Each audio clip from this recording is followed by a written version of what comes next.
Hi, I'm Lauren, a certified teacher and literacy specialist. And oh no! Cleo De La Nile's statue is missing! It's up to you and Inspector Squawk to solve the case. Up next is The Cryptic Clue, written by me, Lauren Fornoles, and illustrated by Natalia Gubanova. The Cryptic Clue. Mr. Wolfsbane, a gentleman in a dapper suit, squeezes his eyes shut and covers his pointy nose. What is that awful smell?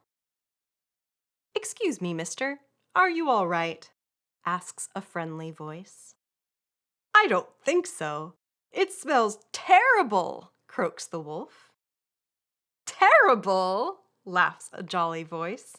I beg to disagree. That's the scent of hundreds of perfumes mixing together. Look around you. It's being sprayed and spritzed everywhere. Mr. Wolfsbane opens up his eyes and looks up. It is his dear friend, Inspector Squawk, the famous parrot detective. Why, how silly of me, Mr. Wolfsbane says. I suppose you are correct. May I ask what you're doing here? Inspector Squawk asks. Of course. I'm here to buy a present for my friend's birthday. Perhaps a makeup set, Mr. Wolfsbane says. He eyed a set with red lipstick and perfume. Oh, this one really pops, he says as he turns to the counter. Excuse me, I'd like to pay for this set. Excellent choice, says the sales monkey in a nasal voice. But, oh dear, this one is missing the claw polish. Feel free to take one from our selection to make up for it. Thank you, says Mr. Wolfsbane. He chooses a deep red crimson nail polish and pops the gift into his upper coat pocket. As his friend pays, Inspector Squawk says, I'm going to Cleo De La Nile's dinner party tonight. Were you invited? Why, yes, I'm on my way there now. Cleo said she's going to unveil an ancient family heirloom, one that belonged to the pharaohs of Egypt. Perhaps there will be a mystery, and I can help you solve it. Inspector Squawk chuckles. Solving mysteries is a tricky business, you know. Are you sure you're up to the task? Mr. Wolfsbane nods vigorously. We'll see, says Inspector Squawk. Later that evening, the guests arrive at the De La Nile estate. Miss Pitterpat, a sweet kitten, emerges from a carriage along with Mr. Gatorson, an insurance alligator with an enormous appetite. Sir Seath, a snake antique collector, slithers up the walk with Mrs. Peck, the chicken chef, on his arm. Well, if he had one, that is. Mr. Wolfsbane and Inspector Squawk walk over together. Inside the manor, Lady Plumel, an elegant swan who had a very unfortunate experience at her last dinner party, chats excitedly to a Pekingese puppy who stoops down to pick up a huge pile of mail from the floor. Oh, no need to do that, Miss Puppy Chow. We are the guests, says Lady Plumel. Why, what a lovely silk coat and dress you're wearing. I love the gold-embroidered lotus blossoms. Miss Puppy Chow smiled. Thank you. I made it myself just for this dinner party, using silk from my own silkworms. Silk worms? Charming, Lady Plumel says, covering her face with a feathered wing. The large grandfather clock chimes. Cleo De La Nile descends the spiral staircase and greets her guests, showing them to her dining room filled with Egyptian antiquities. Everyone takes their seat for a savory dinner of lamb with lentils and onions. After the guests gobble their delicious dinner, Cleo clinks her glass and stands. And now, dear friends, I'd like to present to you my most rare and beautiful statue. It is from the days of the pharaohs of Egypt, she says. Cleo pulls away a drape with a flourish, revealing a beautiful statue of a black cat. Everyone is in awe, as if hypnotized by the statue's glowing eyes. Cleo breaks the silence. Don't you just love her ruby eyes? It is the goddess Bastet, the sun god's daughter, who helped ripen the crops. She has been in my family for thousands of years. Sir Seath's eyes widen with every word the tigress says. The snake thinks to himself, her family has had it for so long. Perhaps it's time for me to get a turn. Other guests have similar ideas. Mrs. Peck wonders, maybe it could pay for my own restaurant. Miss Puppy Chow thinks, that's my plane ticket to Paris to see the fashion shows. Mr. Gatorson likes the gleam in the cat's ruby eye. I could make that into 2 ruby necklaces and then have the cat statue to sell too. In fact, most of the guests were already plotting some way to acquire the relic. In the lounge, Miss Pitterpat samples some figs and dates, while Lady Plumel tries a pomegranate. Squirt! The pomegranate juice spurts all over her white feathers. Cleo gives a little knowing smile as she gulps down some palm tree fruit. She says, now I want you to know that this figure has been greatly sought after. Some people have even stolen to get it. Crash! A loud thud comes from the dining room. Everyone hurries in, and what a sight meets their eyes. The pedestal where the statue has been lying is on the floor, and Mr. Wolfsbane is holding his arm. The smell of 1,000 roses fills the air. What happened, old chap? Says Inspector Squawk. I think I hurt my arm, the wolf gentleman says. I was admiring the statue when suddenly the pedestal fell on me. Sir Seath slithers off with Mr. Wolfsbane to find a bandage. And where are these roses we're smelling? Asks Mr. Gatorson. My nose knows roses when I smell them. I don't see any flowers, says the Pekingese. Even more important than that, Mr. Gatorson. Lady Cleo, where is your statue? Squeals Lady Plumel. All eyes dart around the room. The statue is gone. Bastet!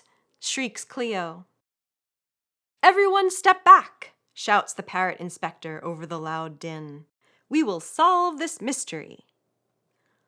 All of the guests scatter about the house to look for clues. When they return to the dining room, Mr. Wolfsbane spies a small note under a scarab chair.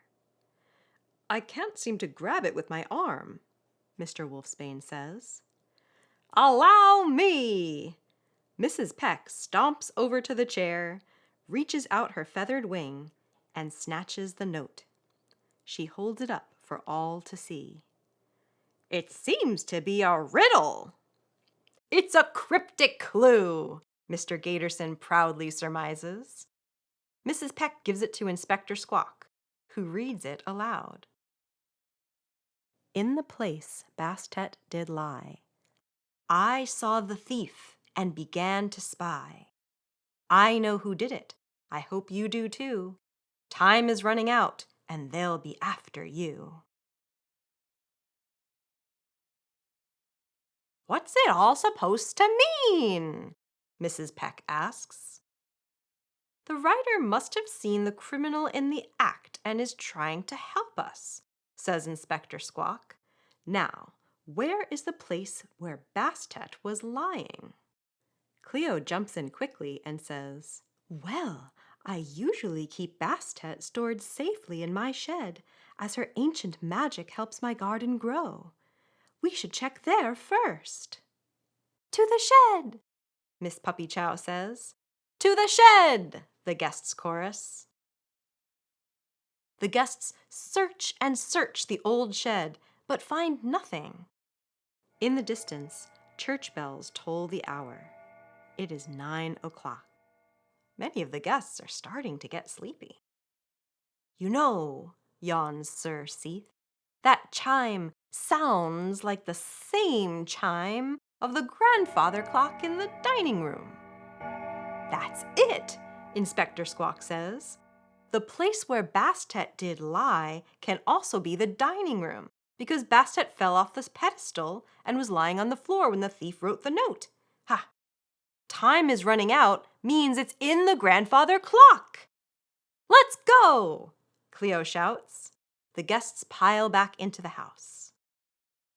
Once inside, everyone crowds around the grandfather clock where, sure enough, is another cryptic clue. Mr. Gaterson reads it aloud. "To the top of the mountain, where its zenith meets the sky, add the 14th letter, I beg. Then finish the code by being quite bold and adding the joints in your legs."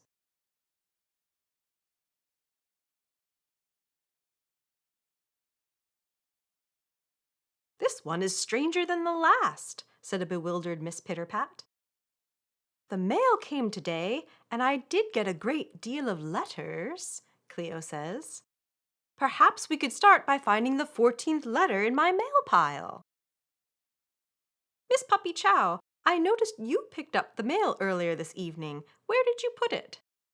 asks Lady Plumel. "On the scarab chair in the hallway," the Pekingese replies. All the guests rush to the hall. Miss Pitterpat counts to find the 14th letter in the pile and reads it aloud.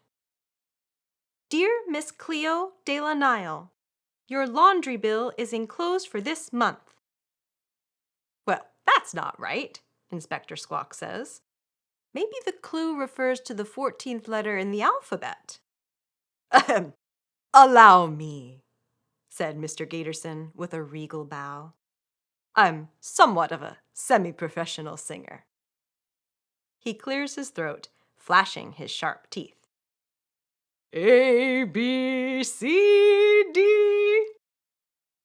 Several recitations of the ABCs by the off-key Mr. Gaterson confirm that the 14th letter is in fact N.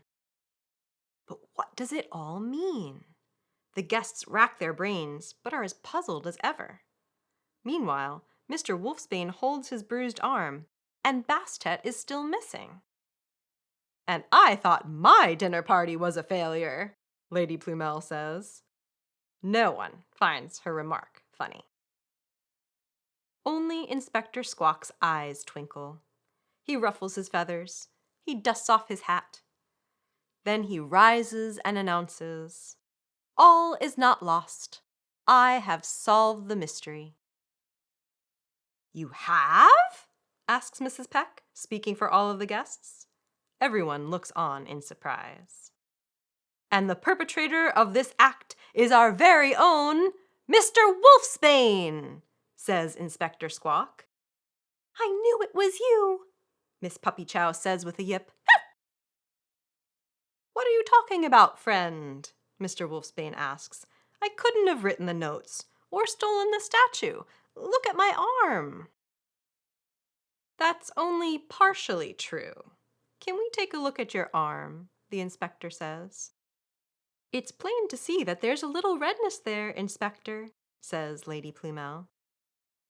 "Ah, but what about the smell?" Inspector Squawk asks. "The roses?" asks Mr. Gaterson. Indeed, the rose smell still lingered in the room, but it did seem stronger near Mr. Wolfsbane. "Not that smell. Come closer," beckons the parrot inspector. Miss Pitterpat's delicate nose sniffed. "Why, that's the red claw polish.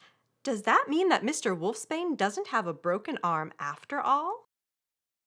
"Indeed. You see, you gave yourself away when you put that makeup set into your coat pocket.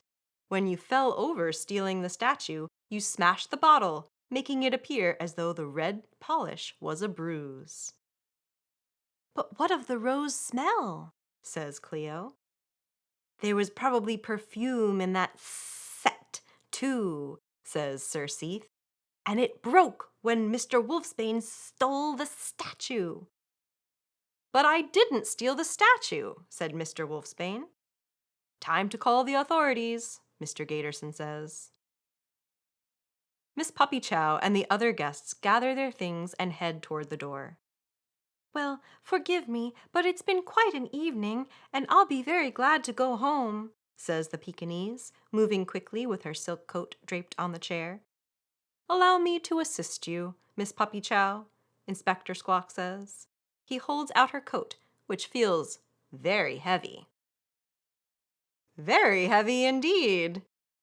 Miss Puppychow tries to pull the coat away, but an inner silk pocket opens, and out falls the statue of Bastet.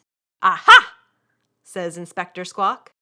Bastet! Cries Cleo. I don't know how that got there. This is ludicrous, says Miss Puppychow. Oh, is it? Inspector Squawk says with a raised eyebrow. I knew there must have been a hidden pocket somewhere to conceal the statue, and when you thought you were in the clear and went for your coat, it clicked. That's right, said Lady Plumelle. You said that you made that coat and gown yourself, especially for this dinner party. But how did you know it was Miss Puppychow in the first place? Asks Miss Pitterpat. For that, I need to thank my friend and fellow mystery solver, Mr. Wolfsbane. Someone must have written the note, but no one would think it was Mr. Wolfsbane because of his arm. He was there to observe everything without arousing suspicion, and I dare say he's a pretty good riddle writer.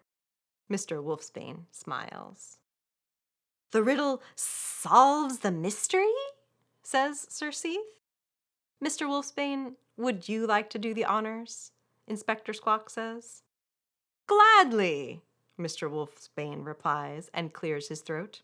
Ahem. It's all in the clues. The top of the mountain, where the zenith meets the sky, is the peak. The 14th letter of the alphabet, you figured out, is N. The joints in your legs are your knees. Put it together and you get peak and knees, or Pekingese. Miss Puppychow! Miss Puppychow gives a little yip and sulks on the rug. Thank you so much, Inspector, and Mr. Wolfsbane too. How will I ever repay both of you for what you've done? Asks a tearful Cleo De La Nile. Nothing, my lady, nothing, starts Inspector Squawk. Unless you have any more of that delicious traditional Egyptian dinner, finishes Mr. Wolfsbane. He is cut off by Cleo carrying the largest tray filled with the savory meal, all for them.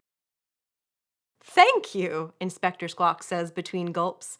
I disagree with Lady Plumelle. This dinner party was a huge success. The end. I hope you enjoyed this time at the Storied Forest, and we can't wait to see you again next time. Goodbye.